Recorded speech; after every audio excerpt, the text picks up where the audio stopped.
আজ তো আমি এই রাজকুমারীর মেয়েকে মেরেই ফেলবো। এই মেয়ে, তোর জীবনের আজ শেষ দিন। এবার আমার কালো মেয়ে এই রাজপ্রাসাদের রাজকুমারী হবে। এই নিন রাজকুমারী জি, আপনার মেয়েকে নিন। আরে এই বিড়ালের বাচ্চা সমুদ্রের মাঝখানে কোত্থেকে এলো? চলো আমি একে উদ্ধার করি। চলো সোনা, আজ তোমাকে মলে ঘুরতে নিয়ে যাব। এই দেখুন রাজকুমারী জি, এটা খুব ভালো একটা লোশন।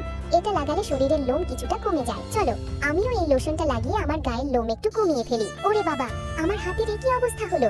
মা আমাকে বাঁচাও। আরে সোনা, কি হয়েছে? কেন চিৎকার করছো?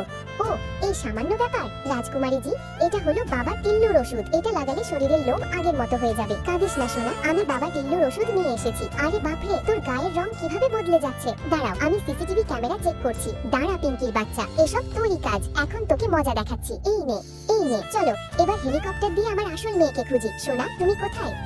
সোনা, তুমি চিন্তা করো না, তোমার মা ঠিক চলে আসবে। চলো আমরা সমুদ্র সৈকতে ঘুরে আসি। আন্টি আঙ্কেল, এখানে খেলতে অনেক মজা লাগছে।